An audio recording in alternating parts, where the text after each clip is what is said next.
Assalamualaikum warahmatullahi wabarakatuh. Kembali lagi di channel Om Riz Official. Untuk kisah kali ini masih ada sebuah lanjutan dari kisah yang sebelumnya, sebuah kisah yang berjudul Nyekik. Kisah yang diambil dari Wattpad dari tulisannya Arfi Dwi S.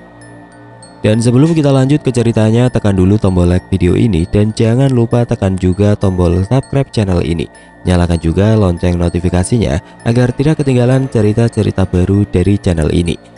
Dan seperti apa untuk lanjutan dari kisah ini? Langsung saja kita masuk ke ceritanya.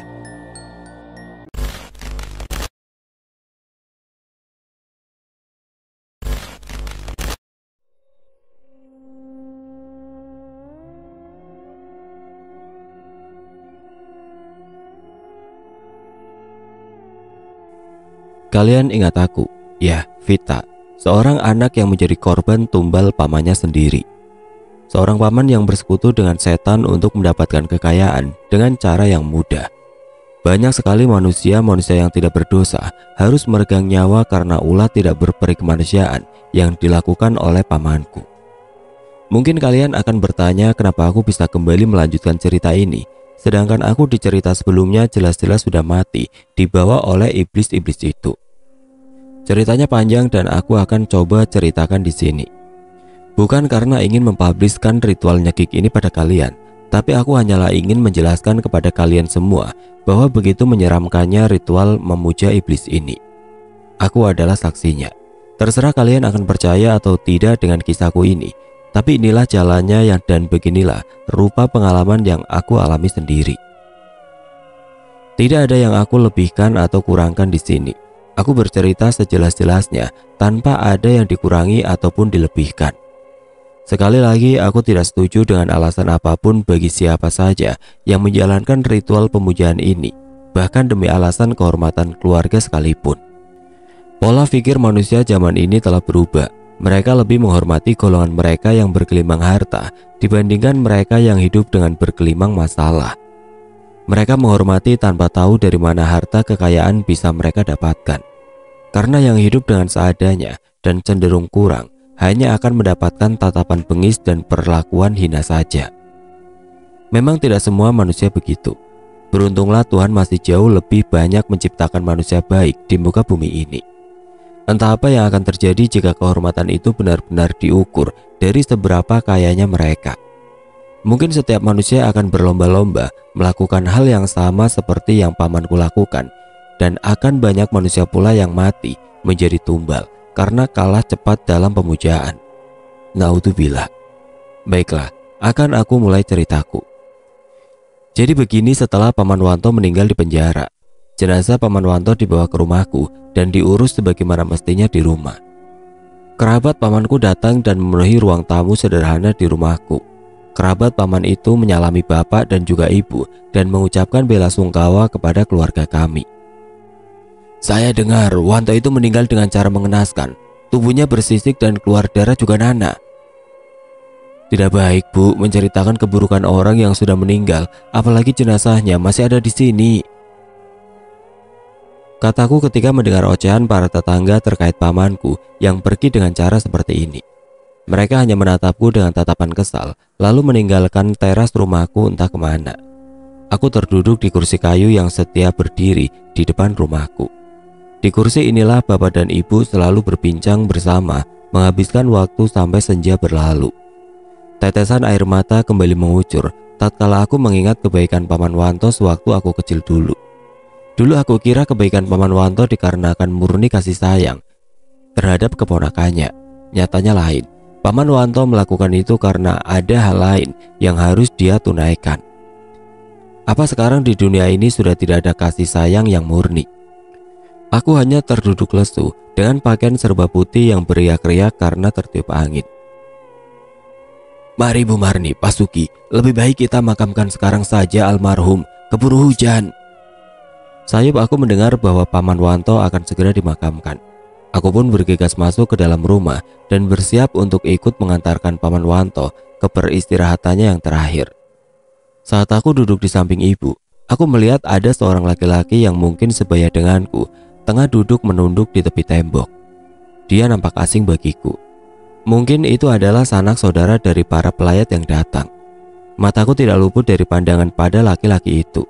Entah kenapa aku tidak bisa berpaling darinya, padahal tidak banyak yang dia lakukan, hanya diam dan terus menggunakan tasbihnya dengan mulut yang terus bergetar.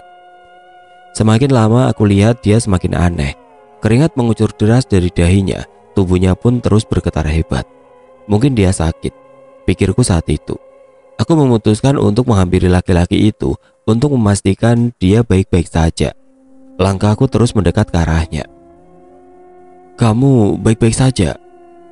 Tidak sedikit pun dia merespon apa yang aku tanyakan. Tapi tiba-tiba dia menoleh ke arahku, wajahnya pucat pasi. Tatapannya tajam dan tiba-tiba matanya berubah menjadi hitam semua. Aku terkejut bukan main, sampai aku berteriak keluar rumah. "Ibu, kamu kenapa, Fit?" Itu Pak, Ada apa? Atur dulu nafasmu baru kamu ceritakan apa yang kamu alami, Nak." "Di dalam ada anak laki-laki."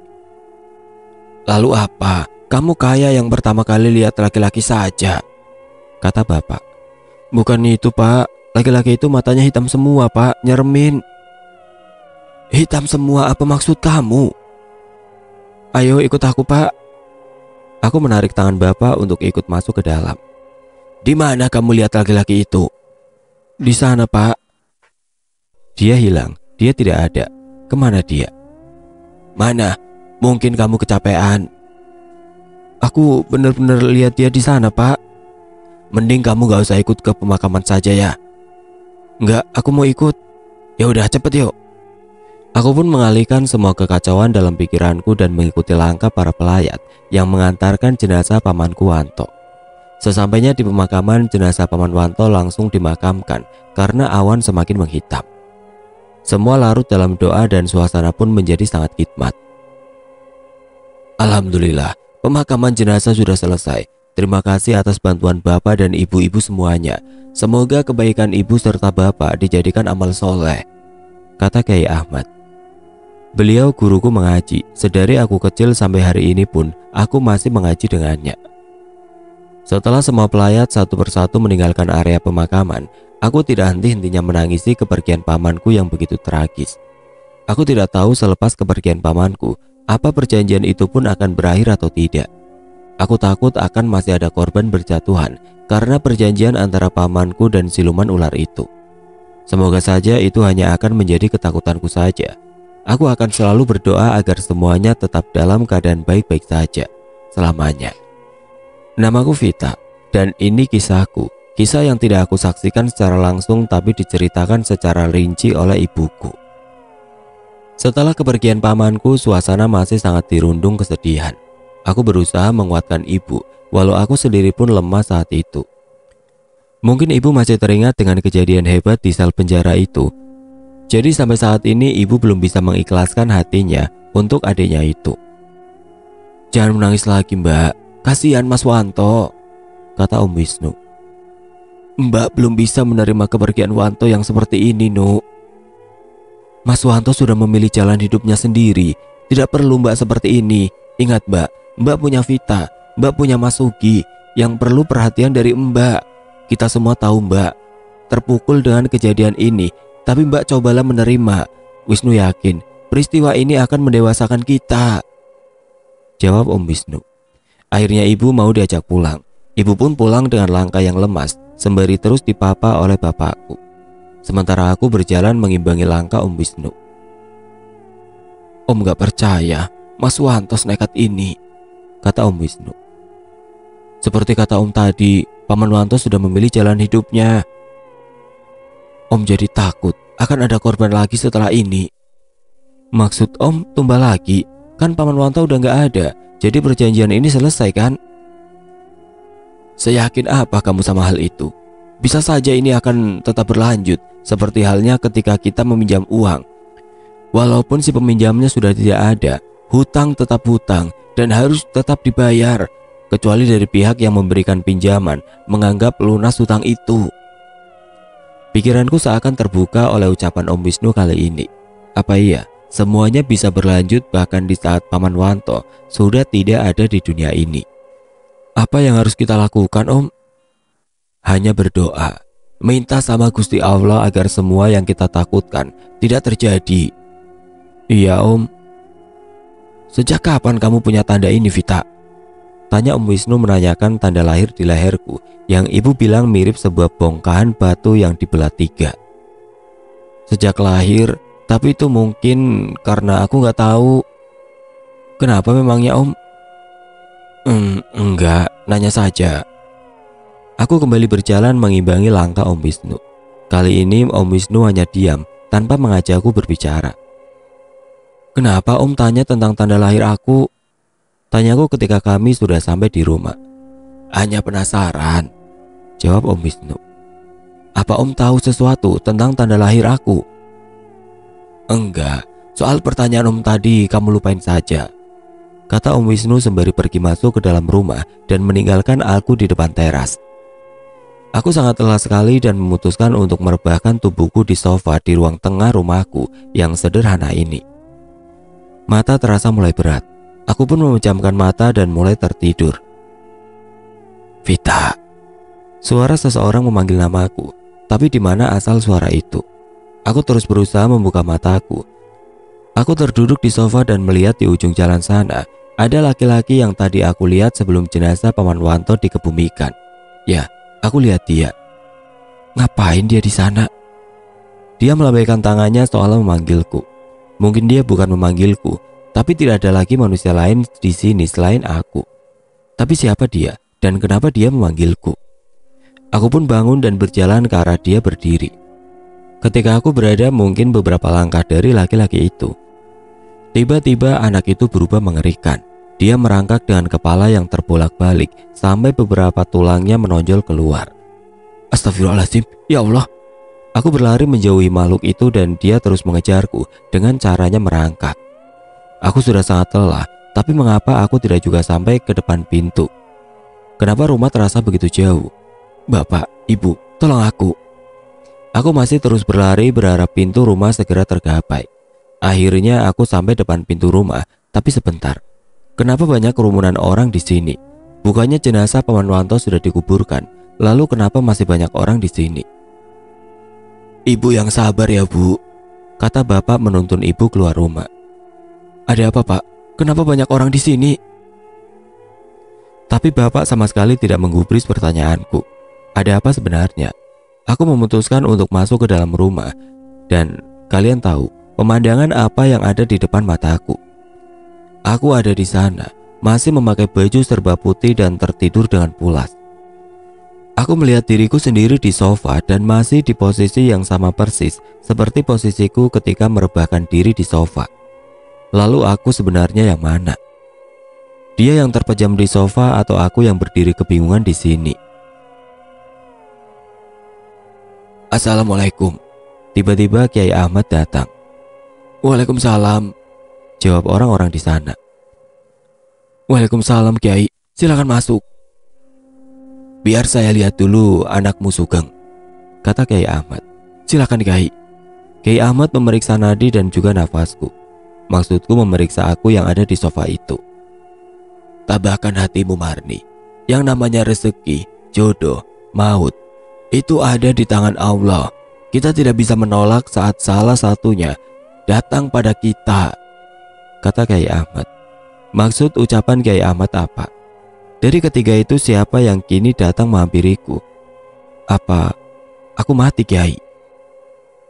Assalamualaikum Kiai, maaf ada tamu, kata salah seorang warga.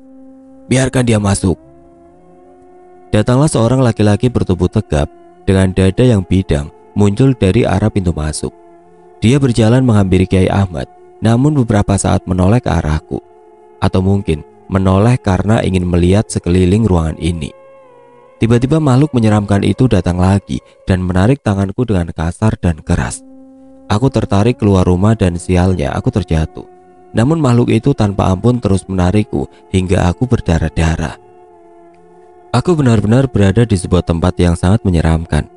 Sekeliling tempat ini hanya gelap dan pengap. Aku tidak tahu kemana makhluk itu membawaku. Dia meninggalkan aku di sini tanpa tujuan yang jelas. Untuk apa aku di sini? Aku sangat-sangat takut sekali di sini. Tiba-tiba dari arah belakang datanglah segerombolan orang dengan muka yang pucat. berjalan beriringan dengan membawa kembang-kembangan yang dibawanya menggunakan cobek tanah liat. Kemana mereka pergi? Gerutuku pada diri sendiri. Salah satu dari mereka ada yang nabrakku hingga aku tersungkur. Aku lihat ke arahnya dan dia menatapku tajam. "Teh, kalau jalan hati-hati dong," kataku pada wanita yang berdiri mematung di hadapanku. Tapi dia tetap membisu, menatapku sesaat lantas pergi begitu saja. Karena penasaran, aku pun berjalan mengikuti iring-iringan itu dan sampailah pada sebuah bangunan bertahtakan emas dan berlian. Mereka duduk melingkar mengitari bangunan itu. Entah apa isinya dan mengapa mereka seolah-olah memuja bangunan ini. Pandanganku teralihkan pada segerombolan laki-laki yang bersorak-sorai seperti sedang mendukung sebuah pertandingan. Aku pun berjalan menghampiri kerumunan itu dan melihat sebuah pertandingan adu domba. Tapi sebentar, bukan adu domba, tapi adu manusia. Yang diadu di sini bukan seekor domba, melainkan manusia. Kepala mereka terus diadukan satu sama lain secara terus-menerus, padahal darah sudah mengucur deras. "Pak, kenapa Bapak diam aja, Pak? Itu darahnya banyak banget," kataku histeris dengan menggoyang-goyangkan tangan seorang laki-laki parubaya di dekatku. Laki-laki parubaya itu menoleh ke arahku. Betapa terkejutnya aku ketika melihat sebelah dari badan laki-laki itu bersisik seperti ular. "Jangan banyak bicara, ini jalan yang sudah mereka pilih," jawab laki-laki tua itu. Jalan apa yang Bapak ini maksud? Atau bisa jadi aku terjebak di sebuah tempat yang menjadi tempat berkumpulnya para manusia yang memuja iblis-iblis itu semasa hidupnya. Dan saat itulah aku menyadari kalau aku tidak lagi hidup. Aku sudah tidak lagi hidup. Lalu jika aku benar-benar mati, kenapa aku harus berada di tempat ini? Aku bukan seorang pemuja, tapi apa aku mati karena ditumbalkan pamanku sendiri? Ketika aku mulai mengerti dengan segala macam keanehan di sini, aku berniat mencari pamanku Wanto. Aku ingin memastikan bahwa pamanku benar-benar menjadi salah satu pemuja iblis untuk memperkaya diri. Aku kembali disajikan oleh pemandangan yang lagi-lagi membuat dahiku berkerut. Aku melihat sebuah bangunan mirip rumah dengan semua temboknya terbangun dari deretan manusia yang saling bertumpuk ke atas, membentuk tembok. Aku mulai terbiasa dengan keanehan-keanehan di sini. Aku memutuskan untuk masuk ke rumah itu.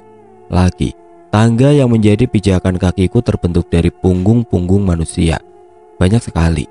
Aku benar-benar melihat berbagai manusia dengan tugas yang berbeda-beda. Ada yang terus-menerus diadu seperti domba. Ada yang jadi pondasi bangunan. Ada yang terus-menerus mencangkul yang entah apa yang dicangkulnya. Mereka bertingkah di luar batas kewajaran sebagai manusia. Kalau saja manusia-manusia itu tahu akhirnya akan sia-sia seperti ini, mungkin mereka tidak akan sudi bersentuhan dengan setan-setan itu. Kataku tidak sadar meneteskan air mata. Aku terus melangkahkan kakiku masuk ke bangunan ini. Bentuknya seperti rumah-rumah zaman dulu, tanpa alas, dan semua peralatannya pun masih dari tanah liat. Aku pun semakin masuk dan sampailah di sebuah ruangan. Mungkin ini dapur dan kamar mandinya. Namun rumah ini sepi sekali. Aku pun memutuskan untuk keluar setelah melihat-lihat isi di balik ruangan ini. Astagfirullah. Aku kaget bukan main ketika melihat seorang wanita berpakaian dari kain terduduk sembari terus mencuci piring dan teko-teko dari tanah liat itu. Tadi pas saya masuk, Teteh nggak ada di sini. Dari mana Teteh datang? Malang sekali nasibmu. Di usia muda sudah harus berkeliaran di sini, jawabnya sembari terus mencuci piring-piring tanah liat itu. Saya juga tidak tahu kenapa saya ada di sini, Teh. Wanita ini diam tanpa berkata apa-apa. Aku melihat bibirnya bergetar dan air mata mulai membasahi pipinya. Kalau boleh saya tahu, kenapa Teteh ada di sini? Apa Teteh sama seperti saya? Saya kira orang yang saya sayangi tidak akan melakukan hal ini pada saya. Saya berada di sini karena menjadi tumbal ilmu hitam bapak saya, katanya terisak. Saya juga, Teh. Saya jadi tumbal pesugihan paman saya sendiri. Saya... Pulanglah, sebelum matahari terbenam. Kamu masih bisa untuk kembali. Apa maksudnya, Teh? Maksudnya saya bisa kembali ke rumah? Tanyaku memperjelas. Iya, pulanglah sebelum terlambat. Kamu belum mati sepenuhnya. Kamu masih berada di perjalanan. Bagaimana saya bisa pulang? Beri saya petunjuk, Teh. Kataku jujur bahagia sekali. Bahkan mungkin ketika kata-kata ini bohong sekalipun. Carilah cahaya paling terang. Jangan hiraukan apapun. Terus berjalan lurus apapun tantangannya. Kamu harus bisa hadapi. Atau kamu akan terjebak selamanya di tempat ini. Di mana, Cak? Belum selesai aku menanyakan perihal cahaya yang dimaksud wanita ini, dia malah pergi begitu saja tanpa menoleh lagi. Dia berlalu dengan membawa cucian piringnya. Aku berlari menuju pintu keluar dan berlari mencari cahaya terang yang dimaksudkan wanita tadi. Aku yakin jika aku akan bisa pulang bertemu bapak dan ibu lagi. Tempat ini bukanlah akhir dari segalanya, tapi ini hanya sebuah persinggahan saja. Perahuku akan kembali pulang menuju dermaga di mana bapak dan ibu sudah menunggu dengan pelukan hangat mereka. Aku harus pulang, tempatku bukan di sini. Aku terus berlari lurus dengan penuh rasa optimis bahwa kata pulang akan segera menjadi milikku. Aku terus berlari mengikuti langkah kaki yang entah akan membawaku kemana. Yang jelas, aku ingin segera pulang. Aku takut di sini. Langkahku terhenti kala melihat seorang laki-laki parubaya sedang mandi di kubangan darah dan juga cairan putih yang sangat-sangat busuk. Mungkin cairan itu nanah, yang jelas itu sangat-sangat busuk menusuk hidung. Laki-laki parubaya itu mandi seperti layaknya mandi di air yang jernih. Aku saja yang sekilas melihat tidak kuasa untuk mendekat. Tapi beliau terus-terusan saja mandi di kubangan itu. Tolong saya. Aku lantas membalikkan badan dan benar-benar terkejut ketika melihat seorang wanita tua berada di belakangku dengan mulut yang menggigit sebuah tali seperti kuda. Ia pun menarik sebuah gerobak berisi karung-karung besar yang entah apa isinya. Di gerobak itu pun duduk seorang laki-laki gagah berpakaian serba putih, duduk dengan tangan memegang tali yang digigit nenek itu. Bisa aku jelaskan keadaan nenek ini sangat memprihatinkan. Dari mulutnya darah menetes dan bajunya pun sangat lusuh. Nenek, kenapa bisa di sini? Tolong saya. Nenek itu menyodorkan tangannya seperti ingin meraihku. Jalan.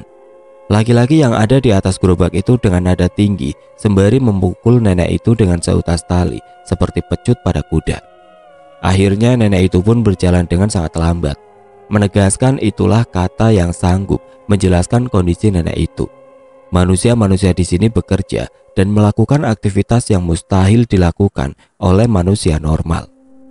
Aku hanya terdiam memikirkan apa yang terjadi di hadapanku, yang lagi-lagi membuat otakku berputar, berusaha mencerna apa yang ada di sini. Sekelibat aku teringat kata wanita yang aku temui di rumah itu.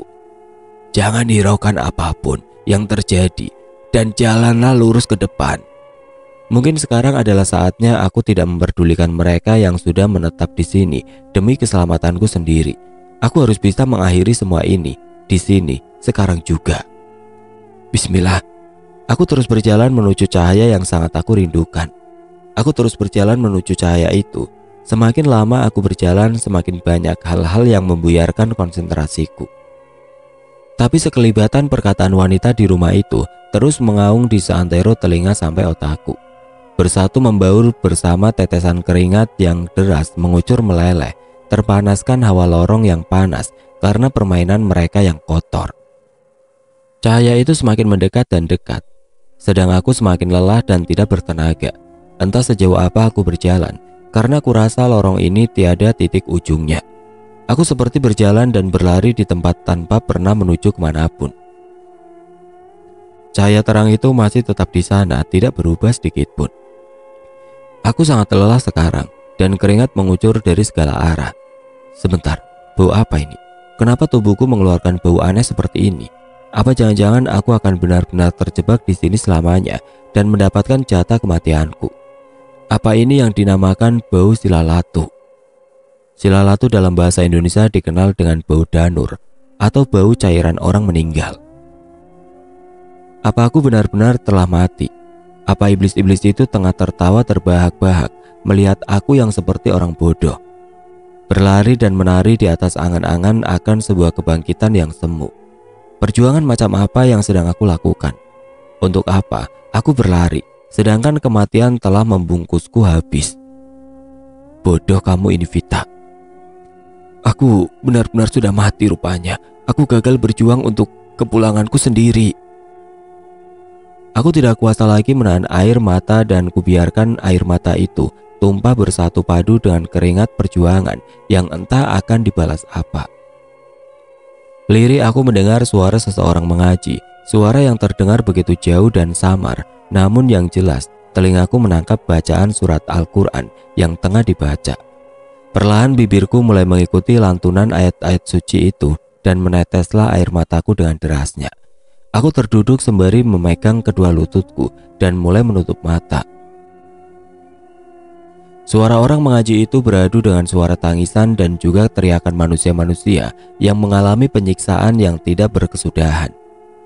Teriakan memohon ampun dan juga tangisan membumbung di seantero langit-langit.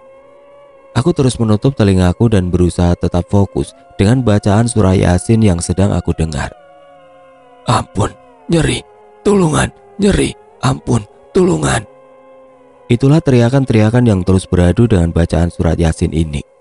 Entah sampai kapan aku akan bergelut dengan semua kecemasan dan ketakutan ini. Aku ingin segera keluar dari sini, tapi bagaimana dan kemana aku harus pergi? Aku terus menangis sesegukan sembari terus menutup mata dan memegang erat lututku. Tanpa sadar kuku-kukuku mencengkeram kakiku hingga mengeluarkan darah. Darah itu mulai mengalir dan seketika binatang-binatang melata, seolah berebut menghisap darah yang menetes di bawah. Aku langsung berdiri lalu kembali berjalan dan menjauhi tempat itu karena begitu banyak binatang melata yang keluar entah dari mana. Binatang itu seakan berebut untuk tetesan darah yang tidak segera keluar dari kedua kakiku. Binatang melata itu bentuknya seperti cacing, namun memiliki antena-antena. Entah binatang jenis apa ini. Baunya pun sangat busuk dan kotoran mereka memenuhi lantai dan sangat menjijikan. Aku terus berlari masih dengan pola lurus. Aku tidak lagi mendengar suara orang mengaji itu. Kemana suara itu hilang? Apa jalan yang aku lalui ini salah atau bahkan suara itu hanya halusinasiku saja karena tidak lagi sanggup menahan rindu untuk kembali ke pelukan bapak dan juga ibu. Aku rindu pelukan kedua malaikatku itu. Ya Allah, bantulah aku agar bisa kembali pulang ke pelukan keluargaku. Ketika aku hampir menyerah dengan keadaan yang tidak kunjung membawaku kemana-mana, rasanya aku hanya berlari mengitari tempat ini dan tidak kemana-mana dan tetap di sana. Aku kembali terduduk dengan punggung yang bersandar ke dinding tanah di lorong ini. Tepat di atas kepalaku sebuah obor kayu menyala dengan sempurna. Cahayanya menyinari jauh sampai ke obor berikutnya. Ketika aku sedang mengatur nafas, tiba-tiba sesuatu jatuh dari atas, seperti air. Namun ketika aku lihat, darah. Aku benar-benar kembali dibuat kebingungan bukan main. Walaupun aku tahu tempat ini selalu menyimpan keanehan, tapi tetap saja aku selalu keheranan dengan semua pertunjukan yang disajikan tempat ini. Ketika aku bangkit dan menengadahkan kepala, ternyata obor itu tidak terbuat dari bambu, melainkan tulang manusia.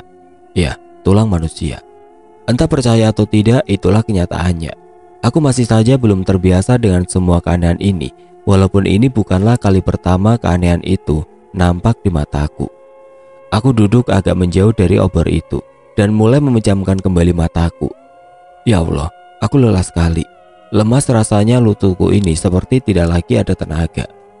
Namun anehnya di titik terlelahku ini, aku sama sekali tidak merasa lapar ataupun haus. Aku hanya sangat lelah sekali dan aku sangat ingin tidur. Ketika aku akan memejamkan mataku, tiba-tiba, bangunlah. Jangan pernah pejamkan matamu. Jangan pejamkan matamu, atau mata itu tidak akan terbuka lagi untuk selamanya. Suara siapa itu? Perlahan aku menengadahkan kepalaku dan aku melihat seorang anak perempuan. Mungkin dia seusia denganku. Tapi sebentar, wajah perempuan ini seperti pernah kulihat. Kamu anaknya paman? Jalanmu sudah dekat saudaraku. Pulanglah, akan aku antar kau kembali ke pelukan ibu bapakmu. Iya, antar saya pulang, saya mohon, saya tidak mau di sini. Kataku bahagia bukan main. Aku yakin sekali anak perempuan ini adalah anak Paman Wanto yang tidak sempat lahir ke dunia karena menjadi korban bapaknya sendiri. Kalian ingat, aku pernah menceritakan bahwa di saat aku ingin memutuskan perjanjian antara Paman Wanto dan juga iblis-iblis itu, dia juga ikut membantuku dengan memberikan air. Aku terus mengikuti langkahnya dan semakin lama, cahaya yang sedari tadi tetap di tempatnya, kini beranjak membesar dan juga semakin dekat. Apa ini ujung dari segalanya? Kuharap begitu. Lama sekali kami berjalan, hingga tibalah di sebuah lorong berukuran pendek. Anak perempuan itu pun berhenti melangkah dan berbalik menatapku. Kondisinya sekarang berbeda. Wajah aslinya mulai nampak terlihat. Maaf, aku tidak bisa menjelaskan bentuk wajahnya pada kalian. Dia saudaraku. Aku tidak mau membuka hal itu pada kalian, biar aku saja yang tahu. Kenapa berhenti di sini? Tugasku sudah selesai, saudaraku. Pergilah ke ujung lorong itu jalanmu. Katanya mulai tidak jelas. Lalu kamu? Aku mulai meneteskan air mata melihat apa yang sedang ada di hadapanku. Seorang gadis manis berkulit putih yang harusnya menikmati dunia harus menyerah dan terkurung di sini tanpa bisa bernegosiasi dengan takdir. Ada satu permintaanku padamu, saudaraku. Apa itu? Jika saya bisa, saya akan lakukan itu untuk kamu. Sempurnakan aku, beri aku nama, beri aku doa, jaga aku dengan doamu, saudaraku. Iya, akan saya lakukan itu untukmu. Jaga dirimu di sini, ikhlaskan semua yang terjadi, damailah. Tidak akan ada yang aku salahkan, karena tentunya tangan Tuhan pun ikut andil di sini. Ini semua takdirnya, pergilah. Aku mengangguk dan aku berjalan menuju cahaya itu. Vita. Untuk pertama kalinya lagi aku mendengar suara ibu. Aku mendengar suara bapak. Aku mendengar semuanya, aku mendengar semuanya. Aku mulai bisa membuka mataku kembali. Ketika mataku terbuka dan aku melihat kedua mata hatiku yang sangat aku rindukan. Aku ingin memeluk mereka, namun rasanya tubuhku sangat lemah sekali. Vita, kamu kembali sayang. Ibu rindu Vita, ibu sangat rindu. Ibu memelukku dengan menangis sesegukan. Aku terbaring di beberapa lembar daun pisang. Tubuhku dibungkus kain putih yang hampir menutupi seluruh tubuhku kecuali bagian muka.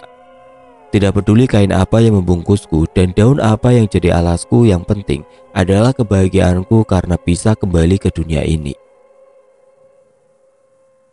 Singkatnya, sekitar 3 hari setelah kejadian mengerikan itu, aku masih belum bisa bangkit sendiri. Aku masih tertidur di kasur lusuh kesayanganku. Baru di hari ketiga lah, aku merasakan lapar dan haus itu kembali. Awalnya aku hanya diam seperti mayat hidup, dengan hanya mata yang berkedip-kedip, yang menjadi tanda bahwa aku masih hidup. Aku merasakan tenggorokanku kering sekali.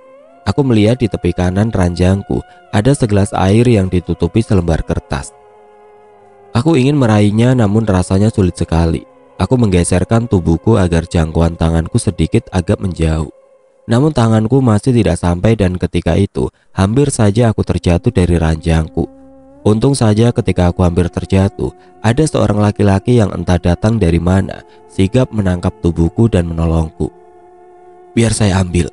Dia pun mengambil gelas itu dan membantuku untuk minum. Terima. Sama-sama, katanya memotong perkataanku. Jujur lidahku rasanya masih membeku. Aku pun masih kesulitan untuk berbicara. Ada Ridwan, kata ibu yang datang dari arah dapur. Iya bu, maaf saya lancang masuk tanpa permisi. Soalnya tadi saya ucapkan salam tidak ada yang menjawab. Lalu saya masuk dan melihat anak ibu hampir terjatuh dari tempat tidur.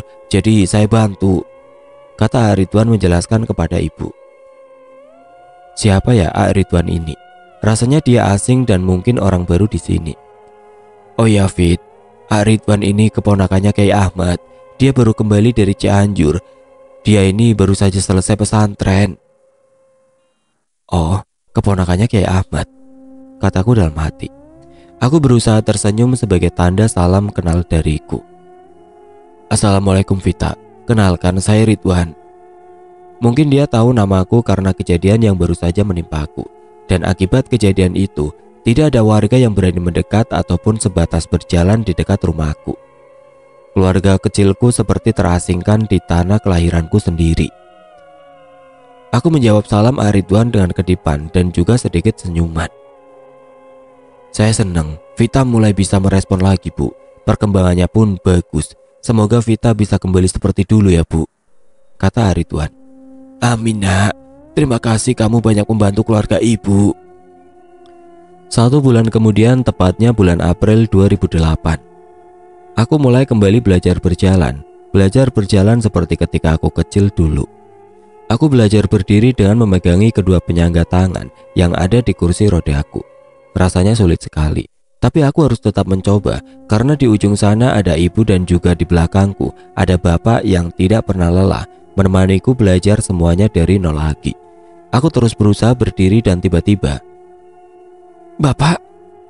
Ketika aku hampir terjatuh, lagi-lagi Ridwan dengan sigap menangkapku hingga aku tidak sempat terjatuh. Terima kasih lagi." "Sama-sama lagi," kata Ridwan sembari tersenyum. "Bu, latihannya udah dulu ya. Bapak lapar ini," kata bapak. "Ya sudah, kita makan saja dulu. Ayo nak Ridwan, kita makan bareng di rumah ibu." "Ayolah nak, tidak perlu malu-malu." Iya pak." Ridwan nampak begitu malu menjawab semua ajakan ibu dan bapak. Ketika kursi rodaku akan didorong oleh bapak, tiba-tiba Ridwan mengambil alih kursi rodaku. "Biar saya pak." Bapak paham ini. Baiklah, dorong yang betul ya, jangan ngebut," kata bapak berjalan terlebih dahulu dengan menggandeng tangan ibuku. Bapak itu laki-laki yang hangat dan juga romantis sekali. Tidak jarang bapak bersikap romantis, bahkan di tempat umum sekalipun. "1 bulan kamu kenal saya dan saya kenal kamu. Kamu masih saja kaku sama saya. Tenang saja, saya nggak akan gigit kamu kok," kata Ridwan. Aku hanya tersenyum mendengar perkataan laki-laki ini. Kami semua pun masuk ke dalam rumah dan menyantap makanan yang sudah ibu siapkan tadi. Di sela-sela sarapan kami bercengkrama dengan sangat hangatnya. Aku ucapkan syukur alhamdulillah pada Allah yang mana kuasa yang sudah kembali menuntunku sampai ke tengah-tengah mereka yang selalu ada di setiap langkahku. Di saat semua orang menjauhiku karena menganggap aku aneh dan juga menyeramkan, namun merekalah yang berdiri di barisan terdepan untuk melindungiku dari segala ocehan tetangga yang selalu menganggapku aneh. Singkatnya beberapa bulan kemudian aku sudah bisa berjalan. Aku pun sudah mulai bisa menjalankan aktivitasku seperti biasa, seperti sekolah dan juga mengaji pada Kiai Ahmad. Hari ini hari pertamaku kembali ke sekolah. Rindu sebetulnya dengan bangunan tua ini karena kurang lebih 2-3 bulan ini aku tidak masuk sekolah dan selama itu pula lah aku hanya berdiam diri di rumah. "Vita?" Oh ya, aku lupa menceritakan sahabatku. Namanya Arfi. Dia teman sekolahku dan juga temanku di segala musim. Dia berlari meneriakkan namaku dan memelukku dengan erat. "Arfi?" Aku mendengar dia sesegukan dalam pelukanku. Aku menyadari bahwa dia menangis. "Jangan nangis kayak anak kecil aja. Aku kangen kamu, Fit. Aku takut kehilangan kamu," katanya manis sekali. Aku tidak menyangka begitu besar rasa sayangnya pada manusia sepertiku. Aku kira dia akan ikut menjauh bersama manusia-manusia lain. "Kamu gak akan pernah kehilanganku, Vi. Aku beneran khawatir sama kamu tahu. Kamu begitu. Yang lalu biar berlalu. Yang penting sekarang aku ada di sini sama kamu. Semoga Allah selalu melindungi kamu ya, Fit. Amin." Itulah Arfi. Selalu ada doa-doa yang keluar di setiap percakapan kami. Aku beruntung sekali mendapatkan teman seperti dia. Semoga Allah selalu melindungi kamu, sahabatku. Jam istirahat dimulai. Aku dan Arfi pergi ke kantin dan mulai memesan minuman dingin. Dan disitulah Arfi bercerita kalau Kiai Ahmad telah meninggal dunia. Aku kaget bukan main mendengar informasi tentang kepergian Kiai Ahmad. Aku dan Arfi adalah muridnya yang sudah lama bersama beliau. Aku dan Arfi mengaji dari kami yang belum tahu apa-apa sampai dengan hari ini. Dan Kiai Ahmad sama sekali tidak pernah memarahi kami, walaupun terkadang kami menjengkelkan. "Kalau Kiai Ahmad nggak ada, kita belajar ngaji sama siapa ya, Fit? Apa akan ada orang setelaten Kiai Ahmad?" tanya Arfi sembari meneguk minuman yang ada di depannya. "Aku juga nggak tahu, Vi. Kita doakan saja semoga Kiai Ahmad diberikan tempat terbaik di sisi Allah," kata Arfi. Yang membuatku kagum dari sahabatku ini adalah dia selalu berpikiran positif dengan segala hal yang terjadi. Bisa aku bilang bahwa kehidupannya jauh lebih berat dariku. Dia pernah menyaksikan belahan jiwanya meninggal dengan tragis di hadapan matanya. Dan sampai saat ini, aku tidak pernah lagi melihat Arfi menceritakan siapapun yang tengah ada di dekatnya. Mungkin dia masih enggan untuk memulai suatu hubungan lagi. "Vi, Aku punya teman baru. Siapa? Laki-laki? Ah sudah, aku tebak. Gak biasanya kamu begini. Gak sesemangat biasanya, kata dia mengejekku. Dengerin dulu. Lalu aku pun menceritakan semua tentang Ridwan pada Arfi. Dia seperti tertarik dengan apa yang aku ceritakan. Namun ceritaku berakhir saat bel masuk berbunyi. Aku dan Arfi pun kembali ke kelas dan melanjutkan pelajaran.